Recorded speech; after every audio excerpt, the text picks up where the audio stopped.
요한은 원래 성격이 불같은 사람이라서 우레의 아들이라는 별명을 가지고 있는 자입니다.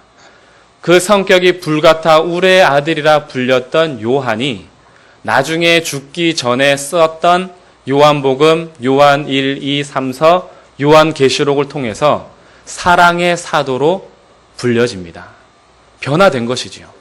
예수님을 만나는 초반기만 해도 우레의 아들이었는데 예수님을 만난 이후에 나중에 죽기 직전에는 사랑의 사도로 그렇게 변화된 인물이 요한입니다. 그리고 제자들은 예수님께서 금방 오실 줄 알았는데 오시지 않자 마태와 마가, 누가가 복음서를 기록하였습니다.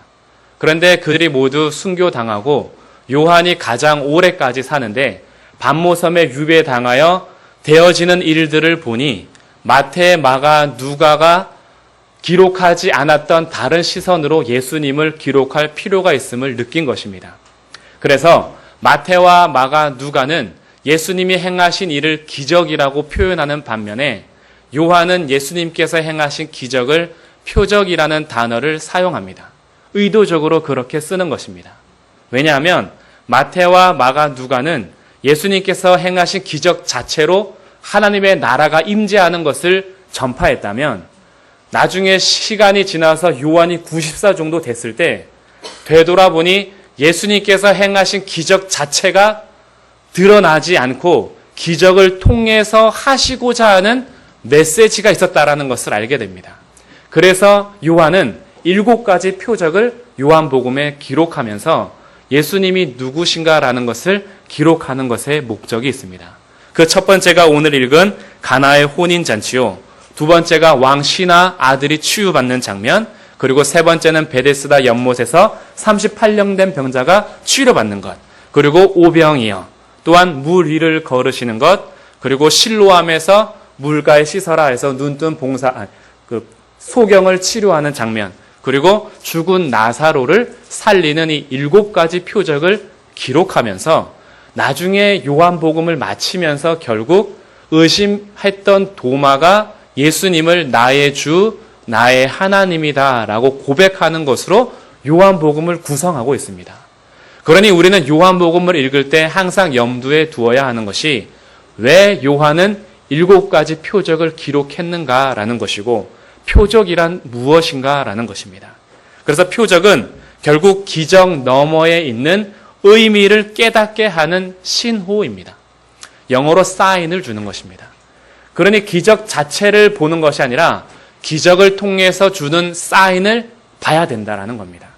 무엇을 표시하고 있으며 그 기적 너머의 의미가 무엇인가라는 것이죠. 그래서 요한은 결론을 내려줍니다. 모든 표적, 7가지 표적, 그리고 7가지 예수님의 자기선언, 나는 생명이다, 부활이다, 선한 목자다, 이런 자기선언, 그리고 7가지 담화, 대표적인 것이 수가성 사마리아 여인과의 대화, 같은 7가지 또 대화를 기록하면서 결국 예수님은 하나님이시다라는 것을 증거하는데 목적이 있습니다. 그러면 우리는 이 생각을 가지고 요한의 기록 목적을 보면서 가나의 혼인잔치를 봐야 한다라는 것입니다. 왜 요한은 첫 번째 표적인 가나의 혼인잔치를 마태, 마가, 누가가 기록하지 않았기 때문에 반드시 기록했어야만 했는가? 그 관점으로 다시 본다면 요한복음이 참 재미있습니다. 그리고 요한이 참 재미있는 인물입니다. 그래서 우리 요한복음 첫 번째 표적을 한번 본문 같이 보면서 말씀을 나누도록 하겠습니다. 2장 1절, 사흘째 되던 날 갈릴리 가나에 혼례가 있습니다. 이스라엘 혼례 잔치는 약 일주일 정도를 합니다. 연회식을 먼저 하는 것입니다. 그래서 친구들을 초청해서 그 많은 사람들이 약 일주일 동안 잔치를 베품으로 먼저 연회를 하는데 지금 예수님께서 2절, 예수와 그 제자들도 혼례의 청함을 받았습니다. 예수님과 제자들은 청함을 받았지만 1절 끝에 보니까 예수님의 어머니는 이미 거기에 계신 것입니다. 그러니 지금 이 갈릴리 가나의 혼인잔치는 아마 예수님의 친척쯤으로 생각할 수가 있고 예수님의 어머니는 아마 일손이 돼서 같이 도와주는 역할을 하고 있는 듯 합니다. 그런데 문제는 3절, 포도주가 떨어진 것입니다. 갈릴리 가나 혼인잔치에서 포도주가 떨어졌다라는 것은 우리나라식으로 말하면 결혼식에 국수가 없는 것입니다. 요즘에야 거의 뷔페식으로 하기 때문에 국수가 있든 없든 상관없지만 뷔페에도 항상 국수는 준비되어 있습니다. 저희들의 결혼식의 풍습에 국수를 놓음으로 인해서 그 유래가 장수를 의미하고 술술 풀리는 것, 시댁에 가서도 미끄럽게 잘 넘어가라 이런 의미를 가지고 국수를 나눴다라고 하는데, 저희들 지금도 결혼할 때 이렇게 물어봅니다. 언제 국수 먹여줄 거냐 물어보죠. 근데 요즘 잔치는 국수가 아니라 갈비탕 아니면 뷔페, 거의 뷔페죠. 그러니 지금 포도주가 떨어졌다라는 것은 결혼식에서 가장 중요한 국수가 빠진 것이나 갈비탕이 없는 것입니다. 그러니 초청받아서 온 사람들에게 있어서는 이것은 혼례 잔치가 더 이상 진행되지 않는 것이요, 연애를 준비하는 신랑의 입장에서는 손님들에게 엄청난 죄송한 마음이 드는, 그리고 잔치가 완전히 패해지는 그런 형식이 되는 것입니다. 그래서 3절, 포도주가 떨어진 일은 참 이들에게 난감한 일이지요. 그래서 예수의 어머니가 예수에게 말합니다. 저들에게 포도주가 없다. 예수의 어머니께서 혼례잔치에서 일손을 돕다 보니 없어서는 안 될 포도주가 떨어진 것을 보게 된 것입니다. 그래서 예수님께 부탁을 하는데, 예수님의 말씀은 4절, 냉정하게 거절을 하는데, 예수께서 이르시되 여자여 나와 무슨 상관이 있나이까, 내 때가 아직 이르지 아니하였나이다. 예수님께서 자기 때가 이르지 아니하였고 무슨 상관이 있냐라는 말을 통해서 어머니의 부탁을 거절합니다. 그렇다라고 해서 우리가 본문을 살펴봤을 때 물이 포도주 되는 기적을 행하지 않으신 것은 아닙니다. 예수님께서는 분명히 표적을 행하심에도 불구하고 왜 예수의 어머니께는 냉정하게 말을 끊었던가라는 것을 생각해 본다면, 예수님께서는 지금 이제부터 행해지는 공생애와 공생애 기간에 행해지는 기적, 이것은 단순히 엄마와 아들의 관계에서 이루어지는 것이 아님을 선을 긋는 것입니다. 예수님의 입장에서 이것은 단순히 기적이 아니라 내가 누구인지 보여주는 표적이기 때문입니다. 저는 이제 더 이상 인간 대 인간, 사람 대 사람으로서의 마리아와 예수의 인간관계로서 일으키는 기적이 아니라 하나님으로서 나타내는 표적이기에 이제는 어머니와 상관 속에서 행해지는 것이 아님을 확실하게 선을 긋는 것입니다. 그래서 이것을 오늘날 우리 동양 한국의 입장에서 어머니에게 여자여 반항하듯이 엄마에게 감히 여자여 이렇게 할 수 없는 일이죠. 그런 개념은 아닙니다. 이때 당시에 예수님께서 여자여라고 하는 것은 어머니를 존중하면서 얘기하는 단어 중에 하나인데, 나중에 십자가 지실 때도 얘기합니다. 여자여 보소서 아들입니다. 이것은 오늘날 우리 개념으로 엄마한테 이 여자가 이렇게 하는 게 아니에요. 그런 식으로 읽어서는 안 됩니다. 존중하게 표현을 쓰지만 지금 이 일은 어머니와 나와의 관계 속에서 이루어지는 것이 아니라 하나님인 예수님, 내가 하나님으로서 나타낼 표적이라는 것을 4절에서 정확하게 선을 긋은 다음에 예수님께서 나중에 표적을 행하십니다. 그런데 우리는 오늘 이 본문을 통해서 예수의 어머니 마리아의 태도에 또 한 번 집중할 필요는 있습니다. 5절 말씀 보겠습니다. 그의 어머니가 하인들에게 이르되 너희에게 무슨 말씀을 하시든지 그대로 하라. 어머니께서 아들 예수에게 부탁을 했는데 예수님께서 거절하셨습니다. 그런데 어머니가 하인들을 불러서 얘기합니다. 예수님께서 무슨 말씀을 하시든지 그대로 하라. 이 태도가 오늘 기도하는 우리들에게 도전을 주는 태도요, 우리가 본받아야 할 태도입니다. 이 태도는 무엇이냐 하면, 내가 하나님께 어떤 기도를 하고 어떤 요청을 하든지 간에 우리의 태도는 예수님이 어떤 응답을 주시든지 간에 그대로 순종하겠다라는 결단의 태도입니다. 우리들은 기도하면서 이런 태도를 갖지 않는 경우가 많이 있습니다. 내가 원하는 어떠한 기도 응답, 내가 원하는 계획, 내가 원하는 뜻을 정해놓고 이것을 하나님께서 어떻게 해서든지 들어주기만을 요청하는 것이 기도라 생각하고 있습니다. 그러나 기도는 내가 어떤 요청을 하든 간에 하나님께서 어떤 응답을 해 주셔도 그대로 하겠다라는 순종의 태도를 가지고 하는 것이 기도입니다. 마리아는 지금 이 태도를 가지고 있었던 것입니다. 그러니 마리아는 거절당함에도 불구하고 예수님께서 어떤 응답을 하시든지 간에 기다리는 자세를 가지고 있었던 것이죠. 하나님께서는 크게 우리들에게 세 가지 응답을 하십니다. 우리가 요청했을 때 yes 하십니다. 그래 알았다. 또 어쩔 때는 우리가 기도를 할 때에 no 하십니다. 그건 안 된다. 그리고 때로는 wait, 기다려라 하십니다. 아직 때가 아니다. 하나님께서는 반드시 응답하시는데 그것이 yes 또는 no 또는 wait로 하나님께서는 우리에게 응답하신다라는 겁니다.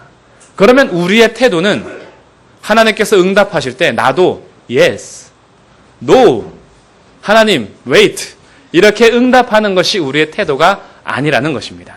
하나님께서 말씀하실 때는 yes든지 no든지 wait든지 우리에게는 yes만 있습니다. 하나님께서 어떤 응답을 하시든지 간에 예, 그리고 순종하는 것이 우리의 태도라는 것입니다. 이렇게 마리아의 말을 듣고 하인들이 예수님께서 명령하시는 상식에 어긋난 일을 그대로 순종합니다. 어떻게 하는지 6절 말씀 보겠습니다. 거기에 유대인의 정결 예식을 따라 두세 통 드는 돌 항아리 6이 있습니다. 두세 통 든다라는 것은 당시에 물을 나르는 통에 두세 통을 담기는 돌 항아리라는 거예요. 이것이 한 통에 약 39리터 정도 됩니다. 그러니 한 두세 통 들어가니 돌 항아리 하나에는 적어도 70리터에서 많으면 120리터까지 들어가는 통입니다. 그리고 이 돌 항아리는 무엇을 하는 거냐면 식사하기 전에 유대인의 정결 예식을 따라서 손을 씻거나 정결 예식에 써야 하는 음식들을 닦는 그런 물을 담아놓는 통이 바로 유대인의 정결 예식을 따라 둔 돌 항아리 6개입니다. 그리고 예수님께서는 이 돌 항아리 6개의 하인들에게 명령합니다. 물을 거기에다 가득 채우라는 것이죠. 하인들은 아무 대꾸 없이 거기에 가득 채웁니다. 그런데 그 다음 명령이 이해가 되지 않는 명령입니다. 그 물을 떠서 연회장에게 갖다 주라는 것입니다. 혼례잔치가 약 일주일 정도 된다고 했습니다. 그래서 신랑은 자기와 가까운 사람 한 명을 연회장으로 세웁니다. 그래서 연회장은 모든 음식과 잔치의 사회를 보든가 책임을 지면서 진행하는 사람이 연회장입니다. 그래서 음식을 나를 때에는 항상 연회장이 먼저 맛보는 것입니다. 그래서 하인들에게 이 물을 떠서 연회장에게 갖다 주라고 명령한 것입니다. 연회장이 지금 물을 먹습니다. 근데 물을 먹는데 그 물이 포도주로 변한 것입니다. 단순히 보통 포도주가 아니라 지금 이 연회장이 신랑을 불러서 다급하게 얘기하는 것으로 보아 최상급 포도주로 변한 것입니다.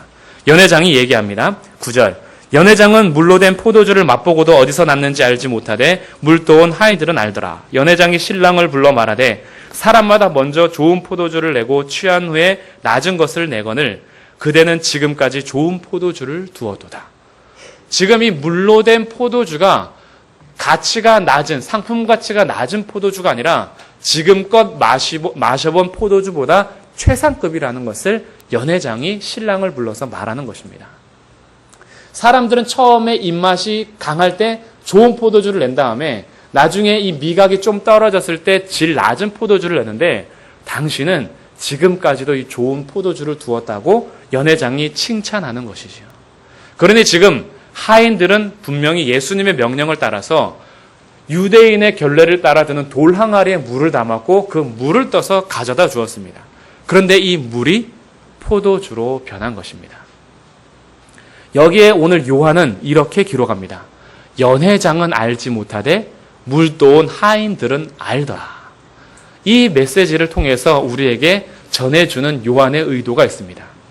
예수님이 누구신지 표적을 통해서 아는 자가 있는가 하면 모르는 자도 있다라는 것입니다.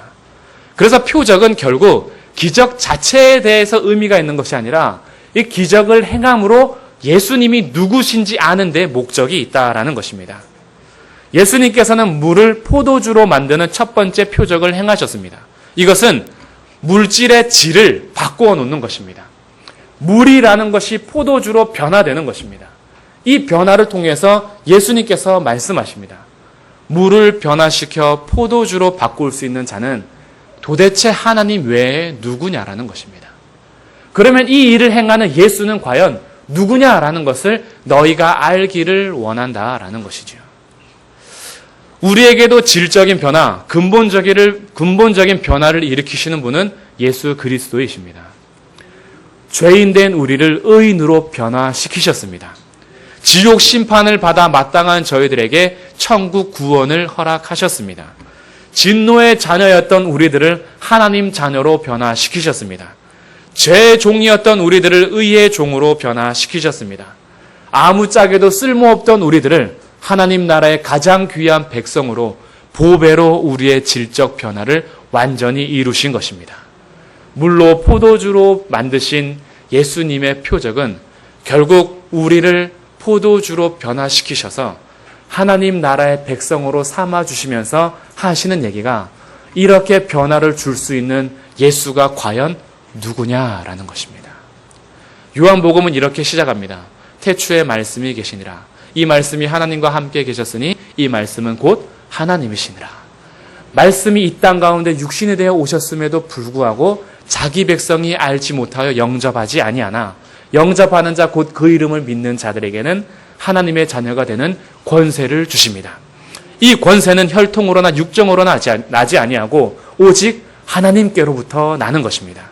그렇다면 지금 너희들의 존재와 너희들의 신분을 변화시키는 예수가 과연 누구냐라는 것을 1장에서부터 말해주고 있는 것입니다. 이 예수가 곧 하나님이시다라는 것입니다. 그러면 오늘 갈릴리 가나 잔치를 통하여서 오늘 우리들에게도 여전히 물어보십니다. 너희가 믿고 따르는 예수를 누구로 생각하느냐 이것입니다.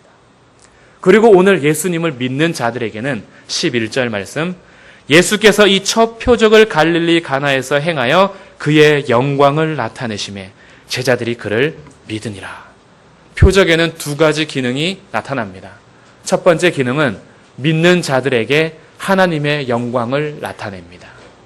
그러면 오늘도 여전히 선포되는 하나님의 말씀을 통해서 예수님을 그리스도로 하나님을 믿고 있는 우리들을 통하여 하나님께서는 영광을 나타내십니다. 그리고 우리들은 오늘 예배를 통해서 하나님께 영광을 올려드립니다. 두 번째 기능은 믿지 않는 자들에게 말씀하는 기능입니다. 이렇게 표적을 행하는 예수가 하나님이심을 아직도 믿지 못하고 있다면 행하는 이런 일들을 보면서 믿을 것이냐 말 것이냐 너희가 선택하고 결정해라 라는 것입니다. 표적을 이제 앞으로 계속 행하실 것이고 예수님께서 가장 마지막 표적 십자가에서 우리의 모든 죄를 담당하셔서 씻으실 것입니다. 이 복음, 기쁜 소식을 제자들이 기록해 놓았고 오늘 우리에게도 선포됩니다. 오늘 우리 같이 예배를 드리고 있지만 여기에 예수님을 하나님으로 믿는 자가 있는가 하면 아직 믿지 않는 자도 있을 수 있습니다. 믿는 자들은 오늘도 이 첫 표적을 다시 한번 보면서 하나님께 영광을 올립시다. 우리의 근본적인 변화를 일으키신 하나님을 찬양합시다.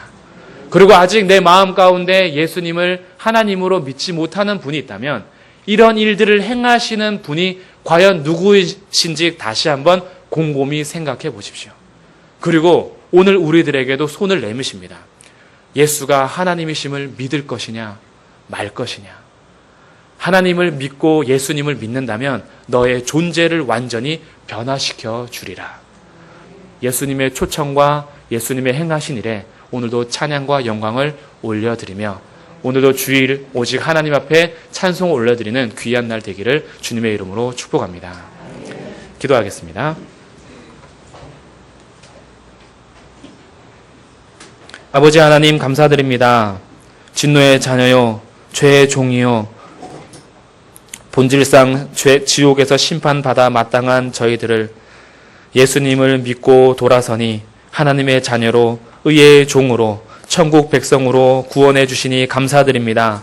예수님을 믿을 수 있다라는 것이 얼마나 큰 영광이고 하나님께서 우리에게 믿음 주신 것이 얼마나 귀한 일인지 다시 한번 되새기면서 우리를 구원하신 하나님을 찬양합니다.